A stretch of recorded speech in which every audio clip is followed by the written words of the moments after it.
Okay, Stephanie. Do people call you Steph? I get called Summers all the time. I get called Jennifer. Jennifer. I can introduce myself, and people will say, "It's nice to meet you, Jennifer." Yeah? I'm going to start calling you Jennifer. Funny thing is, as a child, that's what I wanted my name to be.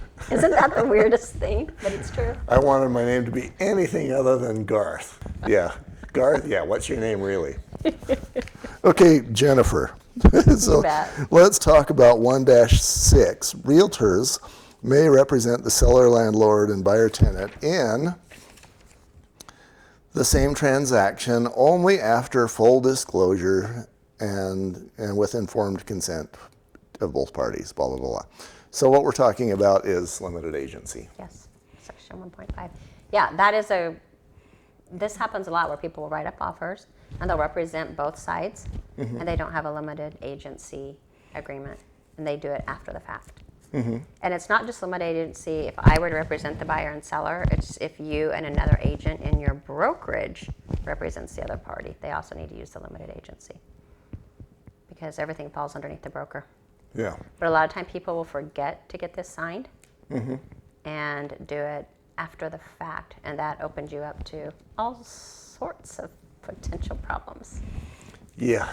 The the limited agency. This was probably, I don't know, 15 years ago, but my wife was an agent. And we had a home we were selling. So she was the seller and the seller's agent, and then she found the buyer. So now she's the buyer's agent. She was wearing 3 hats. And that ended up being, of course it's way too much. It is way too much. And I understand that you can't do that anymore for good reason. Right. But he got to the table at closing, and here was my wife who was representing us, husband and wife, and herself as the listing agent and herself as the buyer's agent. It was too much. And then they handed him this big fat pile of papers, and she's explaining what they are, and he can't read all those, and he's like, I don't trust any of this, and he walked away.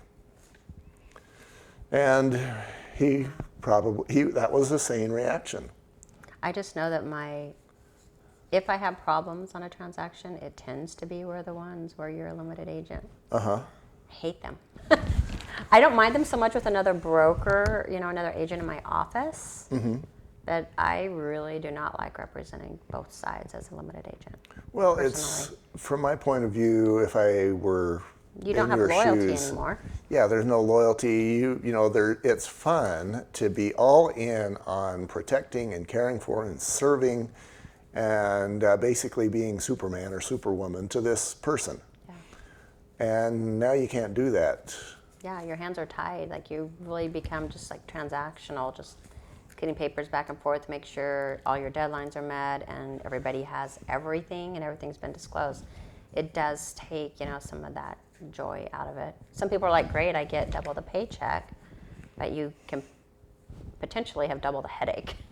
Well, double the headache and you're not getting the Google reviews and you might be in trouble later on. All those good reviews might go down south real fast. Hey, if you got your pile of Google reviews, maybe you need one. So you should do more dual agency things, right? Now, how do you deal with that when the situation arises where it looks like you might have to do the dual agency thing? Do you pass that off, or how do you manage that? I ask them specifically, and I explain what will happen if I become a dual agent. That I no longer can just fight for their side. I'm going to have to. I have to be honest and disclose everything to the other side.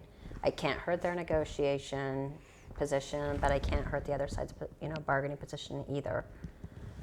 So I let them know what kind of tie my hands with advice that I can give you as far as negotiating. So if I feel like it's going to be a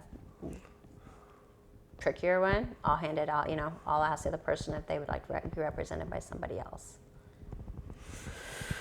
Yeah, I'm thinking you could find a win-win out of this by handing that to maybe somebody that you trust, and then you don't necessarily lose any money because in the future that person comes back to you.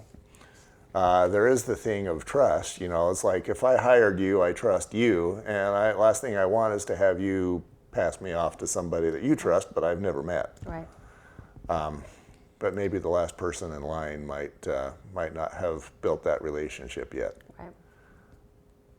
I could even make the argument that doing so underlines the fact that you're honest and ethical. Kind of what we're all looking for. Exactly. Like, because it's a relief when you get an offer from an agent that you know or that you've worked with in the past and you know what it's going to be like to work with them versus the unknown. I mean, it's a blessing. It truly is. I did, and I've done inspections for a couple of agents where they kind of vented to me and they said, everything I've done for my buyers has been above board and for them, but they still don't trust me, and that they were hurt. But it's certainly not that person's fault. It's because of an experience they've had in the past. Right.